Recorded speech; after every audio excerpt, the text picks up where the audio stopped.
Aleluia. Paz do Senhor, vocês estão bem, queridos? Amém. Desde o início eu estou viajando ali atrás nos louvores, em tudo que foi ministrado. E eu acredito que essa noite, desde o início desse culto, tudo que Deus falou se resumiu em uma coisa: você não pode parar. Todos os louvores entoados, tudo que foi falado aqui, tudo se resumiu nisso: você não pode parar. Primeiramente porque o Deus que você serve não é qualquer um. Ele é o Rei dos Reis. Ele é aquele que a Bíblia diz no livro de Filipenses capítulo 2 que o nome dele está acima de todo nome, seja na terra, seja no céu, seja embaixo da terra. Esse é o Deus que você serve. Isso já seria um motivo suficiente para que você saísse daqui hoje pulando, para que você saísse daqui hoje, como nós falamos aqui de manhã no ensino, para que você saísse hoje cheio do dunamis, que é o poder acumulado, para que você saísse explodindo daqui. É sério, seria suficiente. Mas só que Deus vai fazer mais essa noite. Você crê, né? Você crê? Então adore o Senhor junto com a gente, em nome de Jesus. Entre nessa atmosfera de adoração. Aleluia. Muitos queriam estar aqui no seu lugar e estar numa cama de hospital. Muitos queriam estar aqui no seu lugar e estar na prisão. Mas você está aqui, querido, com seus braços, com as suas pernas, com o seu fôlego. Aleluia. Estás aqui. Aleluia. Deixa eu pregar agora, deixa eu pregar. Deixa eu pregar, pelo amor de Deus, deixa eu pregar. Aleluia. Aleluia.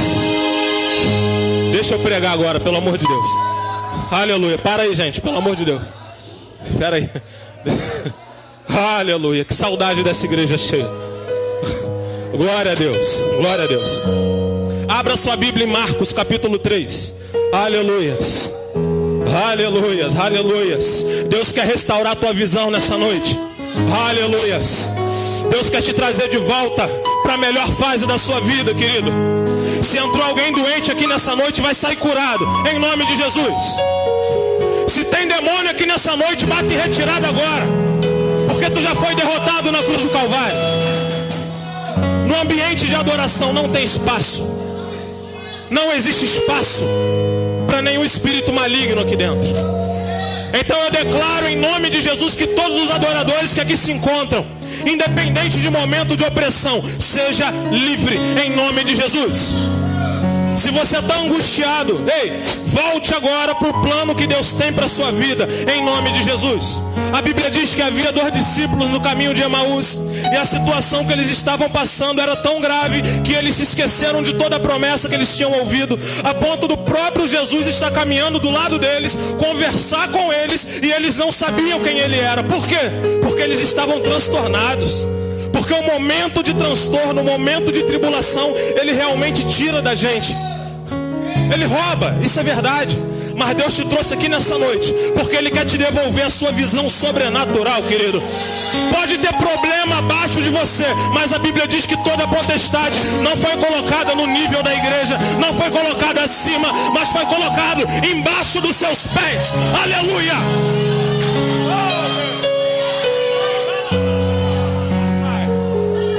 A pregação já foi embora agora.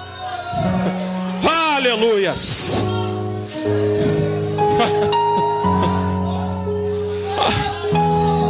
Ah, Vanja, mas eu entrei aqui tão fraco no culto. Mas a Bíblia diz que o poder dele se aperfeiçoa é na fraqueza. É aí que ele te quer. Se você entrou aqui fraco, seja bem-vindo ao culto dos fracos, porque Deus vai falar alto essa noite. Aleluias. Marcos capítulo 3, verso 13. O tema dessa mensagem é as 4 intenções de Deus com os discípulos. Deus tem 4 intenções com você. Você sabia disso? Volto a falar, talvez você entrou aqui nessa noite angustiado, talvez você entrou aqui machucado por causa de alguma coisa que alguém te falou, mas eu quero te mostrar na palavra que Deus tem 4 intenções contigo. E como você sabe, eu prego isso sempre aqui, Jesus é a fiel e a verdadeira representação de Deus. A Bíblia diz no livro de Hebreus, capítulo de número 1, que Jesus Cristo, ele é o perfeito esplendor da a glória de Deus. Então tudo que Jesus fazia, tudo que Jesus falava, tudo que Jesus Cristo afirmava ou negava, tudo isso era Deus fazendo. Então Jesus chama os seus discípulos com 4 finalidades. E se Jesus chama com 4 finalidades, isso significa diretamente que Deus tem 4 finalidades para a igreja. Mas talvez nesse período de coronavírus, talvez nesse período turbulento que a gente tem passado, muitos estão preocupados com o seu emprego, se vai continuar trabalhando.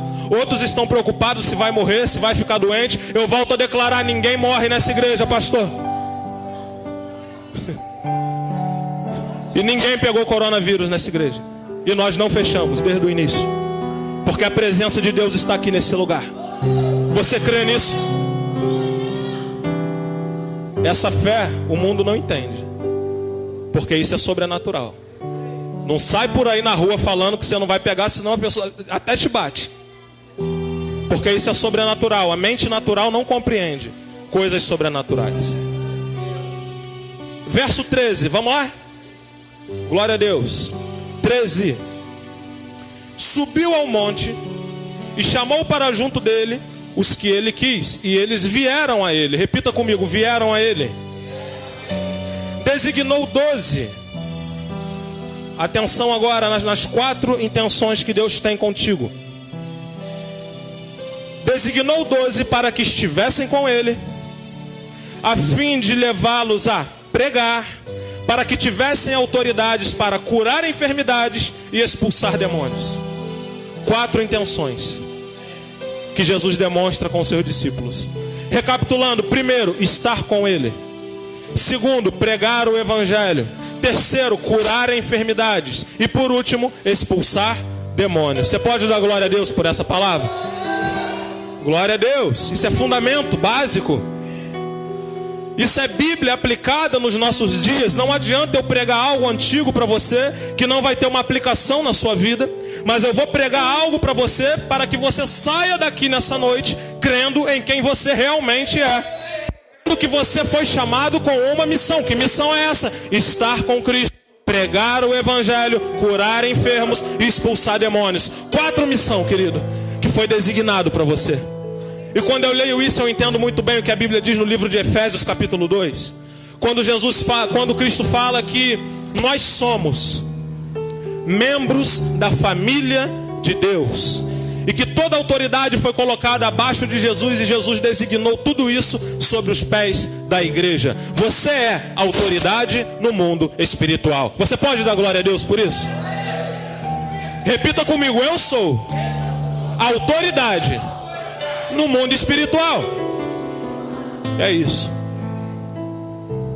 Mas para que você cumpra o seu papel de autoridade, é necessário, pode sentar em nome de Jesus. É necessário que você entenda essas 4 missões que Deus te deu. E eu confesso que a primeira delas é a que eu mais gosto: estar com Ele. Quantos aqui estão com Cristo? Eu gosto de estar com Ele.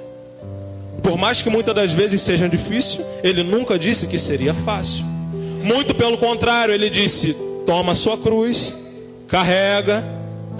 Ele ainda diz: no mundo tereis aflições, mas tem de bom ânimo, porque eu venci o mundo. Ou seja, você também pode vencer o mundo. Estar com Ele, existe lado bom e lado ruim. Só que o interessante é que o lado bom é muito superior ao ruim. Porque estar com Deus, querido, não é apenas você vir para a igreja, não. Isso é algo muito superficial. Estar com Ele não é você estar em todas as escolas bíblicas, ou você estar em todas as quartas-feiras proféticas que tem aqui. É muito mais do que isso. Eu vou te dar um exemplo e você vai entender perfeitamente o que eu estou falando. A Bíblia diz que quando pegaram Jesus lá no monte, levaram Jesus até o local onde ele seria julgado, os discípulos se dispersaram. Claro, tinha que ser cumprido o que o profeta havia falado. Porém, um discípulo cismou de acompanhá-lo até o local onde ele seria julgado. Esse discípulo era Pedro. E estava ali aquele pessoal sentado, até que uma pessoa passou por Pedro e falou: ei, eu te conheço, rapaz. você estava com ele. Pedro disse, eu? Não, nunca conheci ele. Aí depois passa outra pessoa e fala, ei, peraí, eu acho que eu te conheço. Você estava com ele? Pedro fala, não, eu não estava com ele. E aí pela terceira vez vem outra pessoa e fala, ei, você não me engana, porque até o teu jeito de falar é igual ao dele. Quando eu estou com Cristo, até o meu jeito de ser, até o meu jeito de tratar, até o meu jeito de se vestir, tudo é igual a ele, porque eu estou com ele. E isso é provado. Quando você anda muito com uma pessoa, você acaba sendo parecido com ela. Não fisicamente, mas nas atitudes. Você começa a ficar igual a ela. Então estar com Cristo para nós, nesse primeiro momento, significa identificação perfeita com Cristo. De forma que as pessoas olhem para você e necessariamente vai ver algo diferente. Como eu costumo dizer, vão se converter? Talvez sim, talvez não. Vão aceitar Jesus? Talvez sim, talvez não. Mas que vai ter uma virtude diferente em você, vai. Mas que vai ver algo diferente partindo da sua boca, vai. Mas quando tiver alguém doente, vai te chamar para orar. Quando tiver alguém passando por dificuldade, vai te chamar para interceder pela vida dele. Por quê? Porque esse é parecido com Cristo. E essa identificação já está sobre ele. Você compreende? Quem anda com ele, quanto mais você anda com ele, mais parecido com ele você vai ficar. Pode acreditar no que eu estou falando. Faz um teste a partir de hoje. Se você orava uma vez por dia, passa a orar 3. Se você lia a Bíblia meia hora por dia, passa a ler 2 horas e você vai ver o que eu estou falando. Daqui a pouco você vai estar igualzinho a ele. Daqui a pouco você vai estar dentro do ônibus falando para as pessoas que ama elas. Só toma cuidado, porque isso pode dar problema. Mas é verdade, irmãos. Quanto mais perto de Cristo eu estou, mais parecido com ele eu fico. Mas Vanja me fala mais coisas sobre estar com Cristo. Estar com Cristo é só o que? É um detalhe? Não, estar com Cristo é tudo. A Bíblia diz que existia 2 irmãs, Marta e Maria. Uma se preocupava em o quê? Em preparar as coisas para servir a ele. E a outra se preocupava em ficar pertinho dele, ouvindo tudo que ele dizia. Deixa eu te ensinar um segredo. Principalmente se você serve a Deus. Melhor do que servir é estar junto com ele. Mas Vanja, nem todo mundo que serve está junto, não. Tem muitas pessoas que servem a Deus e estão entrando em depressão. Está tão fadigado, está tão cansado, está tão exausto e está preocupado sempre em fazer o melhor. Não, eu tenho que fazer o melhor, eu tenho que servir, eu tenho que me desdobrar, eu tenho que explodir, quando a palavra diz que o que ele mais quer é que você esteja junto com ele. E a Bíblia diz que aquela mulher, a mulher que estava servindo, ela chegou para ele e perguntou: mestre, tu acha certo eu estar aqui trabalhando pra caramba e ela está aí? E ele diz: ei, ela escolheu a melhor parte. Na visão de Jesus, preste atenção, na visão de Jesus, estar com ele é melhor do que apenas servi-lo. Porque servir a Deus não significa que você está em comunhão. Servir a Deus muitas das vezes é mais um compromisso que você tem entre os seus irmãos do que propriamente com Deus. Mas quando você está com ele, querido, ele afirma: você escolheu a melhor parte. É a melhor parte. Estar com ele significa absorver tudo o que ele está falando. Uma estava preocupada em servir, a outra: eu quero ouvir tudo o que ele estava falando. E ela estava lá nos pés dele, ela estava lá na perna dele, debruçada. Aleluia, eu fico imaginando tudo que aquela mulher estava ouvindo, meu Deus. E a outra lá: eu tenho que fazer comida, eu tenho que fazer lanche. Ei, para de ser bobo. Esteja perto dele, esteja juntinho com ele. Invista seu tempo nisso, invista sua vida nisso, e você vai ver o que é a melhor parte do Evangelho. A melhor parte do Evangelho não é servir. Por mais que servir seja muito bom, servir te traz benefícios incríveis, principalmente quando você está no altar. Mas existe uma melhor parte, que é estar pertinho dele, absorvendo tudo aquele que ele tem para mim. Oh, aleluia. Absorvendo a palavra dele, aleluia. A Bíblia diz, aleluia, em Hebreus 4:26, que a palavra é mais penetrante do que qualquer espada de 2 gumes, a ponto de dividir alma e espírito, juntas e medulas, e de discernir pensamentos e intenções do coração. Quando você está perto dele, a palavra dele está tomando o seu espírito, está tomando a sua alma, está tomando a sua junta, está tomando a sua medula, aleluia. Tudo isso porque você está com Ele. Você entendeu? Você entendeu isso? Ah, Vanja, eu estou preocupado porque tem evento na minha igreja semana que vem. Eu tenho que fazer isso, eu tenho que fazer aquilo. Querido, esteja com Ele. Não perca isso de vista. Oh, glória. Muitas das vezes estar com Ele automaticamente vai gerar na sua vida uma certa perseguição. Esteja preparado para isso. Viu? Jesus disse uma vez: olha, por causa do meu nome odiarão a vós. E isso é verdade. Porque muitas das vezes aqueles que te odeiam, odeia talvez por causa da sua característica, mas ele não sabe o porquê que você tem essa característica. Tem essa característica porque está com Cristo. Aleluia. Eu vou te explicar melhor para você entender. A Bíblia diz no livro de Daniel que havia 3 jovens, Sadraque, Mesaque e Abednego. Mesmo com todas as propostas que eles tinham ali na Babilônia, aleluia, a Bíblia diz que eles não queriam se apartar de Deus. Eles não queriam sair de perto deles. E aí, por causa disso, jogaram ele na fornalha. E eu imagino aqueles soldados conversando um com o outro. Ele falou assim: irmão, você é bom de matemática. O outro: não, por quê? Porque a gente jogou 3, mas tem 4.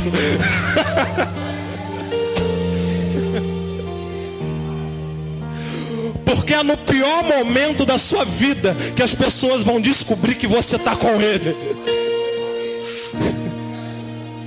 Eles não viram a presença dele enquanto eles estavam fora da fornalha, mas eles viram a presença dele quando eles estavam dentro.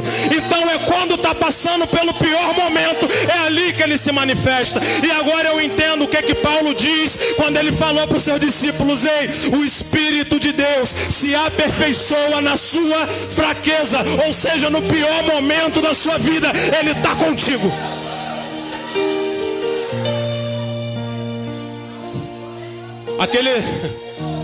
Aquele que te vê andando todo arrumadinho na rua igual o Luiz, andando todo cheiroso, indo para o trabalho, olhando para a sua vida e falando: ei, está tudo bem com ele. Ele talvez não consiga ver Deus aí, mas quando ele vê você passando pelo pior momento da sua vida, e o pior de tudo, quando tu passa adorando, tem algo diferente nesse homem. Tem algo diferente nessa mulher. Eu passei pela mesma coisa e quase me matei, mas ele passou pela mesma coisa e está rindo. Por quê? É o que a ministração de dança falou. Eu não sou movimentado por aquilo que os meus olhos veem, mas eu sou movimentado por aquilo que eu creio. Eu creio que ele está comigo. Eu posso desabar no chão, mas se a Bíblia diz que eu estou de pé, da minha boca não vai sair outra coisa. Eu posso estar deitado na cama doente, mas se a Bíblia diz que eu sou curado, da minha boca não sai outra coisa, irmão.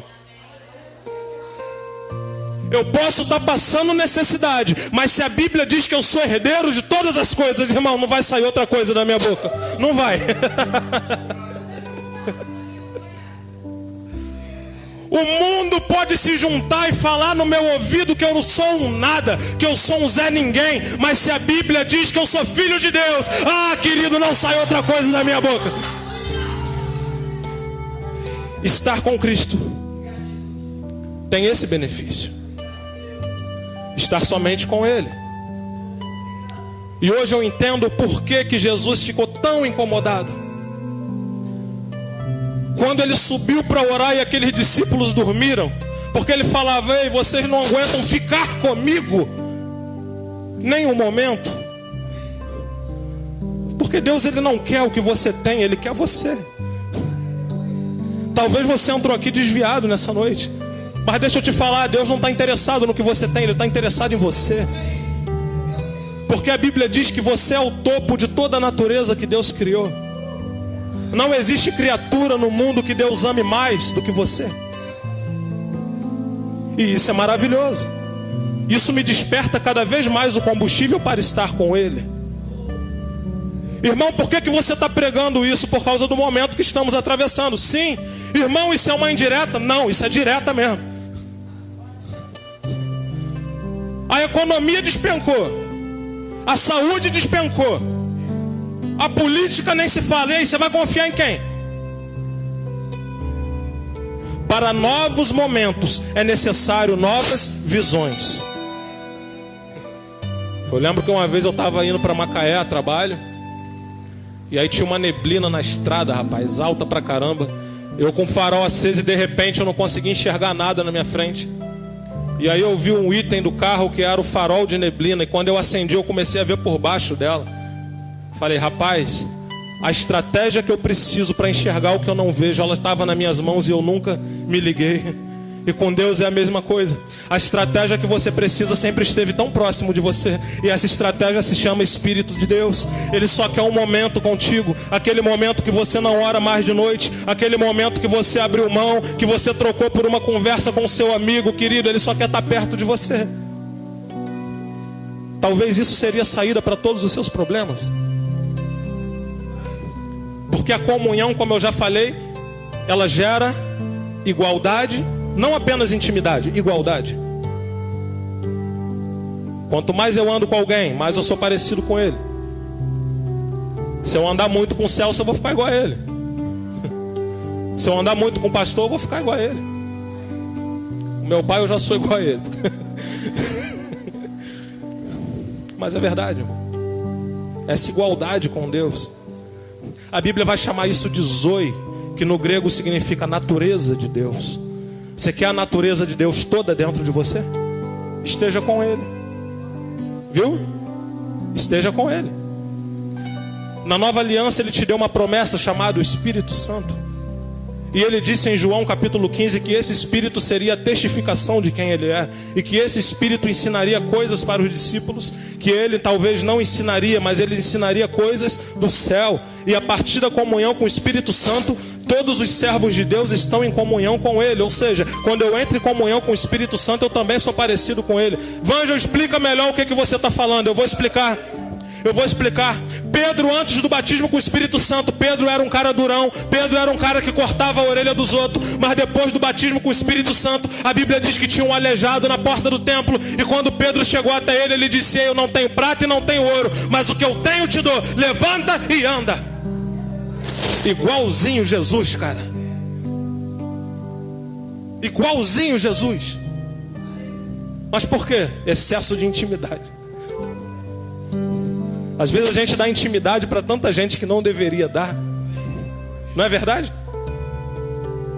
Você dá intimidade para pessoas que não deveria. Daqui a pouco está perguntando sobre a tua vida. Daqui a pouco está fazendo fofoca de você. E quem quer ter intimidade contigo verdadeiramente é Deus. Para te fazer crescer. Aleluia. Vamos para o segundo, vamos. Pregar o Evangelho. E aí muitos criam confusão e falam: Vanja, mas como que eu vou pregar o Evangelho se o pastor não me deixa subir no altar? Mas quem foi que disse que o Evangelho só se prega no altar? E isso foi um momento de muita confusão quando Jesus veio na terra.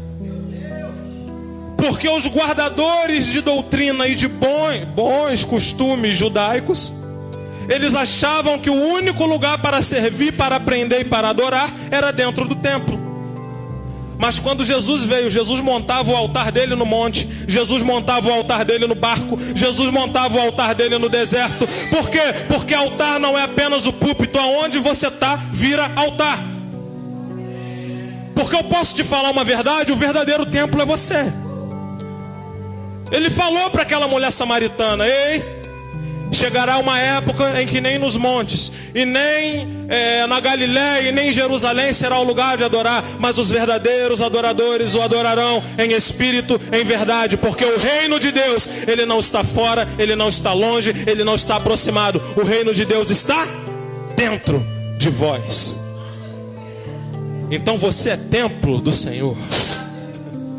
A Bíblia vai dizer em Atos capítulo 3 que aquele aleijado, que eu tinha falado, dado o exemplo dele aqui, ele ficava muito tempo, as pessoas levavam ele para ali, para ele pedir esmola. E ele recebia. Porque se ele não recebesse esmola, eu, por exemplo, saía dali. Mas se ele ficava ali é porque davam esmola para ele. Porque o templo físico, ele até ajuda, mas ele não soluciona. Mas quando os verdadeiros templos do Senhor chegaram, oh, aleluias. Quando os verdadeiros templos do Senhor chegaram, aquele homem deixou de ser coxo e passou a ter a saúde física perfeita.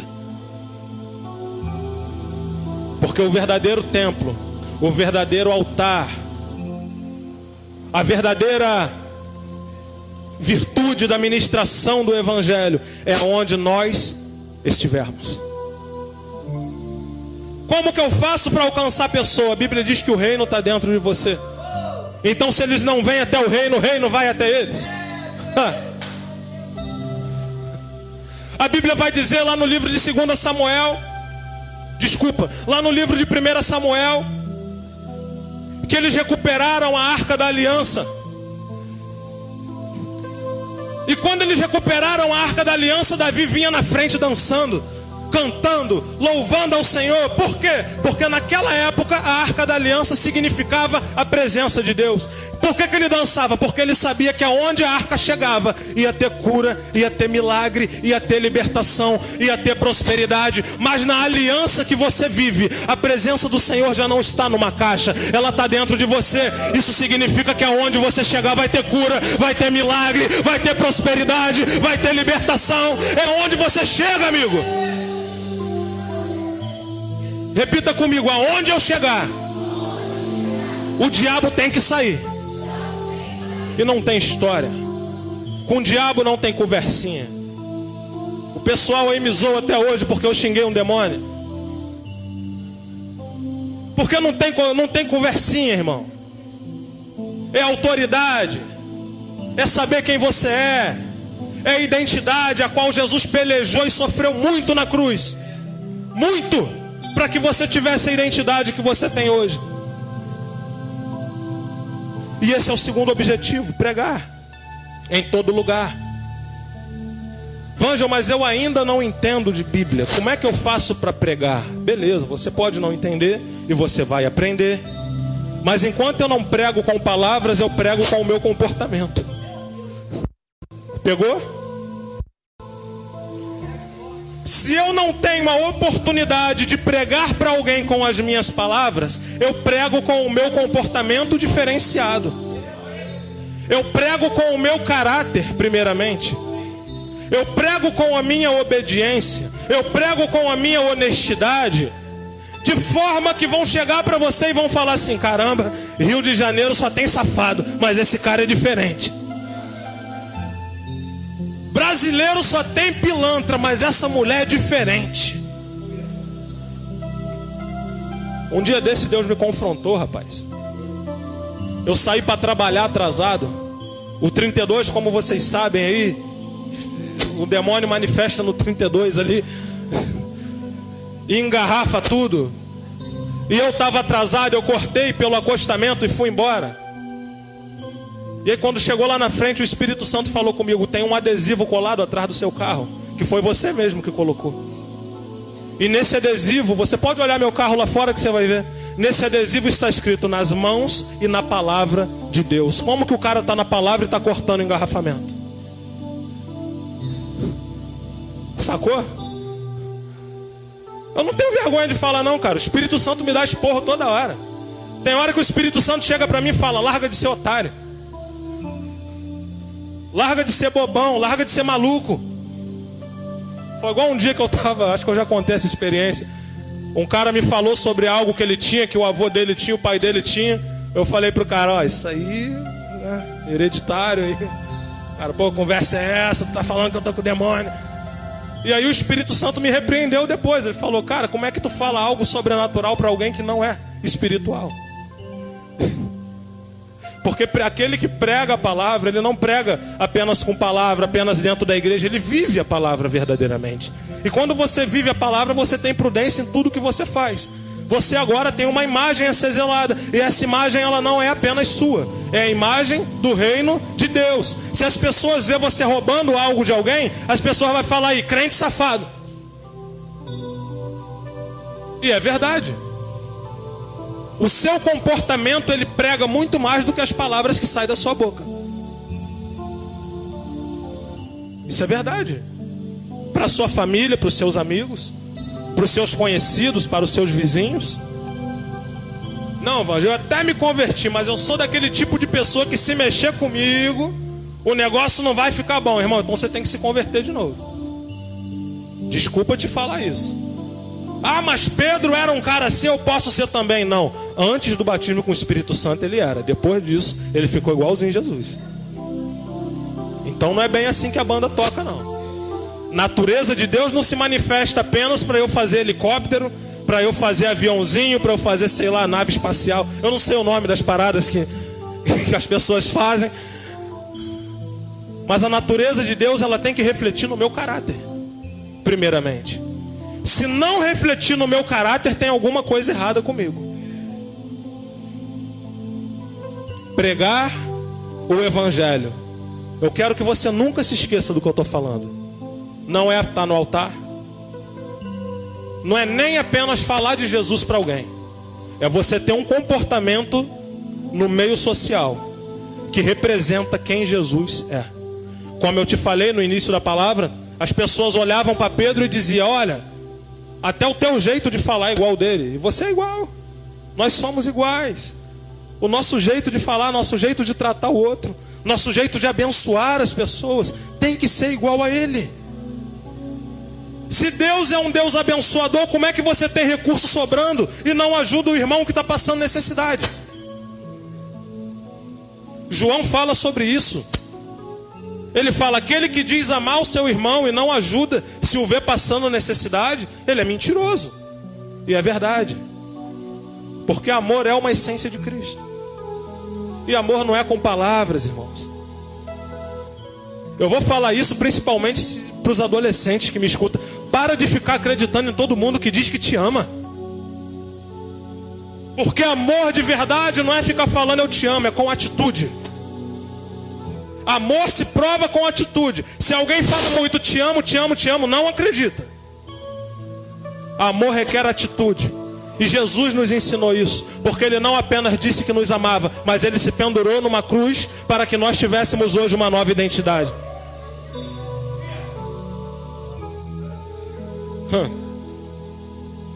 E aí o terceiro ponto, o que eu mais gosto: curai os enfermos.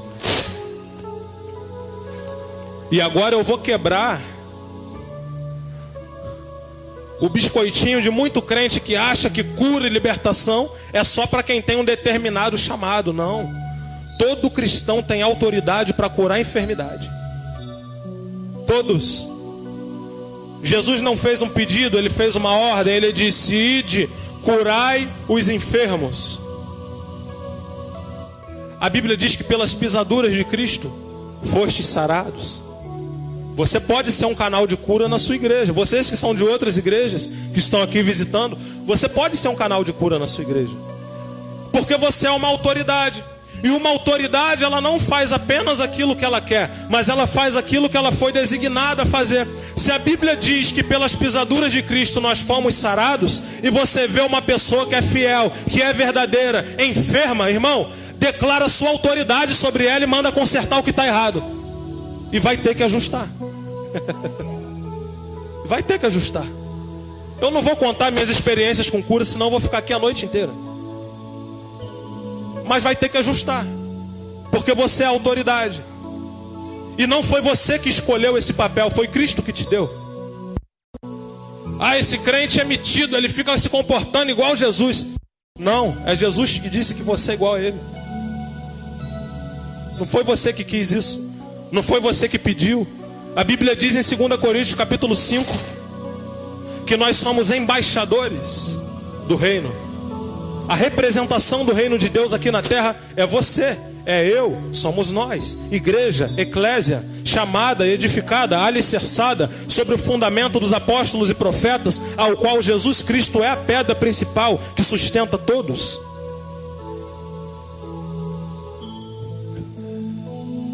Ah, querido, mas eu tenho algo para te falar nessa noite. Você precisa acreditar no que a Bíblia diz sobre você. E a Bíblia diz que você é sarado. Ok? Então Então você pode exercitar essa autoridade. Não espera algo se manifestar no seu corpo a ponto de ficar tão intenso para você chegar no médico e o médico falar, não tem mais jeito. Não. Qualquer sintoma que vier, você declara o nome de Jesus. Contar um segredo para vocês. Às vezes eu tomo banho agradecendo. Eu falo obrigado porque meu fígado está funcionando bem, meu coração está funcionando bem. Obrigado, Senhor, pela minha coluna. Obrigado pelo meu pé. Obrigado pelo meu cérebro, porque está tudo funcionando bem. Começa a declarar o que a palavra diz. O mundo espiritual tem que se sujeitar à Bíblia. E se o mundo espiritual tem que se sujeitar à Bíblia, isso significa que você tem que estar com a Bíblia na ponta da tua língua. Paulo diz em Efésios 6 que a fé é um escudo, mas a palavra é uma espada. Ou seja, com a fé eu me defendo, mas com a palavra eu ataco aquilo que está errado. Aleluias. E a última intenção que Deus quer contigo, o último objetivo que Ele quer contigo. Presta atenção e compreenda isso de uma vez por todas. Deus quer que você expulse demônios. Não é pedir licença, é expulsar. A palavra está dizendo expulsar. Ah, seu demônio, você pode dar licença e sair para lá. A palavra está falando para expulsar, irmão. Não, seu demônio, olha, eu quero te pedir por gentileza se o senhor pode se retirar da vida dessa pessoa. Não, irmão. Exerce a autoridade no nome de Jesus que você tem. Fala para ele sair que ele sai. Uma vez eu estava conversando com um amigo que é... Já ia falar besteira que está tendo live. Ele é da igreja aí. Aí ele disse assim: cara, essa situação de demônio, eu sou assim. Eu não mexo com o bicho e o bicho não mexe comigo. É ele no canto dele e eu no meu. Porque quando ele acorda, meu irmão, aí o negócio fica estreito. Tem gente que acha que o demônio é tipo um vulcão, né? Que tá dormindo. Aí de repente ele acorda. E pronto, destruiu a vida de todo mundo. E tem crente... Aí, foi só falar dele. E tem crente que acha que não tem autoridade. Não, irmão, não tem autoridade porque eu pequei, né? Eu cometi aí um adultériozinho, eu bebi um negocinho, fumei um negócio, então eu não tenho autoridade. Irmão, tudo isso está ligado ao seu posicionamento. Porque da mesma forma que você cai, você pode se arrepender e ser uma nova criatura novamente. A Bíblia diz em João, na carta de João, que aquele que confessa os seus pecados, ele é fiel e justo, não apenas para perdoar, mas para purificar de todo o mal, ou seja, refazer uma nova criatura. Não, irmão, mas o demônio disse que se eu mexer muito com ele, ele vai entrar na minha casa e vai... Eu estava ouvindo uma história uma vez de um cara que... Porque poucos crentes sabem que a gula é pecado, né? Poucos crentes sabem. E o cara disse que ele foi numa lanchonete, encheu a cara de cachorro quente. E aí o demônio se manifestou na vizinha lá. Aí ele falou: vou expulsar não, porque eu cometi o pecado da gula, vai ficar estranho o negócio. Aí o pessoal que estava com ele: vai assim mesmo, porque você tem autoridade. Ele foi, aí tá o demônio lá, fazendo aquele teatro todo que ele faz, né? Aquela palhaçada. Que ele não tem poder nenhum, ele é palhaço. O cara: sai em nome de Jesus. Ele: não vai sair não, porque tu encheu a cara de cachorro quente. Mas olha só, presta atenção. O problema dele não foi o cachorro quente. O problema dele foi que ele declarou que aquilo seria um impedimento. E se tem uma coisa que o diabo adora, é quando você declara algo que não é verdade, porque ele é o pai da mentira. Entendeu? O que ele mais gosta é quando o crente chega e fala assim: eu ia pregar na igreja tal, mas eu não vou não, porque senão o inimigo vai levantar furioso. Eu já vi gente falando isso. E aí o diabo adora, e ele fala mesmo: ah, meu irmão, se tu pregar lá, eu te mato. Eu te mato. Aí o crente fica dentro de casa assim: ah, eu vou pregar não. Irmão, quando eu tinha um ministério de teatro, eu ouvi isso tantas vezes. A galera que estava comigo sabe. O que aparecia de gente falando: ó, não faz essa peça não, porque tem demônio aí, e ele vai entrar e vai pegar vocês. Rapaz, toda a autoridade foi dada a nós. Deixa eu te falar uma coisa: você não está na defesa, você está no ataque. Deus não te chamou para você ser um crente defensivo, mas Ele te chamou para ser um crente que ataca. E é por isso que Ele disse: ide por todo mundo, expulsai demônio, curai enfermo. Ou seja, não é o mundo que vem até você, é você que vai até o mundo. Ou seja, quem ataca sou eu. Eu sou o Flamengo de Jorge Jesus e o demônio é o Botafogo. Desculpa. O pastor é botafoguense. Nunca mais subo no altar agora.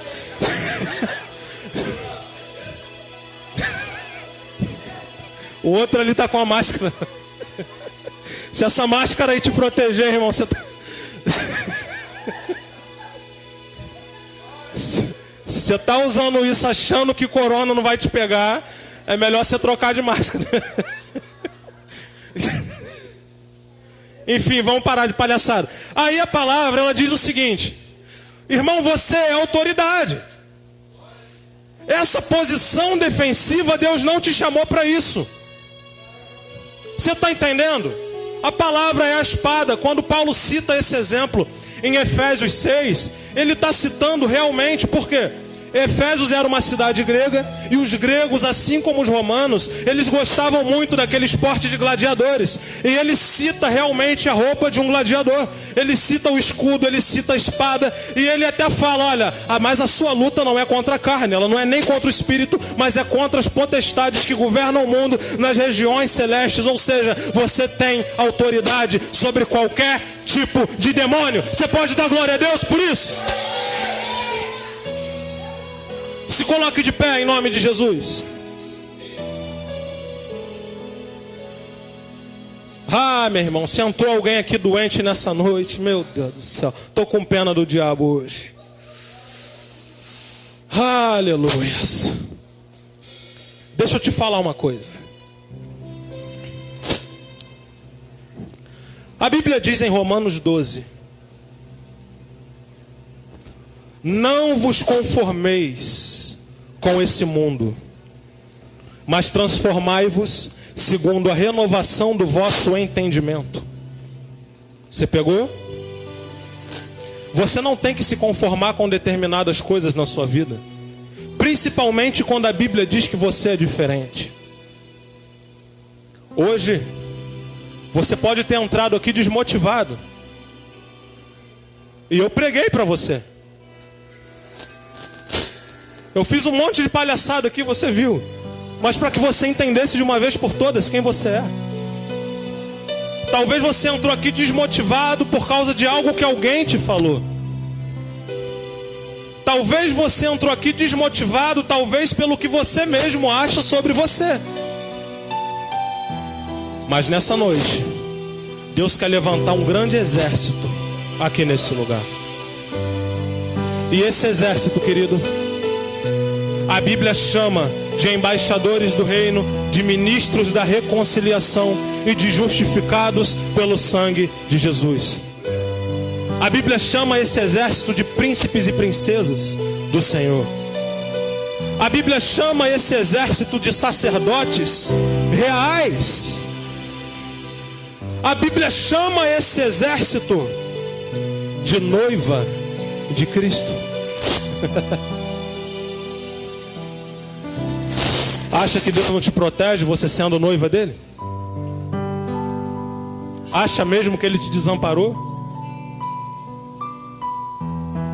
Porque você orava nesse sentido, você orava falando: Deus, por quê? O Senhor me desamparou, eu achava, a tua palavra diz que o Senhor está comigo, mas eu não vejo nada disso acontecendo. Mas Deus te trouxe aqui nessa noite para despertar em você a sua consciência em relação a essa nova identidade. As suas mãos podem fazer coisas extraordinárias. A sua boca pode fazer coisas extraordinárias. O seu caminhar pode promover edificação. Porque não foi você que escolheu a Deus, a Bíblia diz que foi Ele que escolheu a vós. Porque no casamento judaico não é a noiva que escolhe o noivo, é o noivo que escolhe a noiva. E ele escolhe ela quando ela ainda é criancinha. E ele fala, eu quero ela. E sobre você que é a noiva de Cristo, a Bíblia diz a mesma coisa. Não foi vós que me escolhestes, fui eu que escolhi a vós. Esses mandamentos que a Bíblia te fez, Ele jamais te daria se você não tivesse capacidade para executá-los. Entendeu? Você que está enfermo, eu vou te chamar aqui na frente agora, eu vou te desafiar. Vanja, mas por que eu tenho que ir na frente para receber uma cura? Porque esse é um fundamento bíblico. Jesus chamava à frente. Eu estava explicando hoje de manhã num culto de ensino que tudo que acontece no Evangelho acontece de forma pública. Ou seja, o Espírito Santo gosta disso. Quanto mais público olhando, melhor ele se manifesta. Mas talvez você entrou aqui nessa noite angustiado, desmotivado. Olha, eu nasci de uma família muito ruim. Disseram que eu não tenho mais jeito. Disseram que pau que nasce torto, ele não se endireita. Isso é mentira. Porque a Bíblia diz que até osso seco criou carne. Porque a Bíblia diz que quando Deus quer falar com alguém, Ele usa até uma mula. Querido, o que a Bíblia diz sobre você, ninguém pode invalidar o testamento que está escrito. Ser humano nenhum, autoridade nenhuma, situação nenhuma, ninguém pode invalidar o que a palavra diz. Vamos louvar em nome de Jesus. Aleluias. Aleluias. Luto contra vozes que me dizem que eu não sou capaz. Tadinha das vozes que não conhecem a palavra.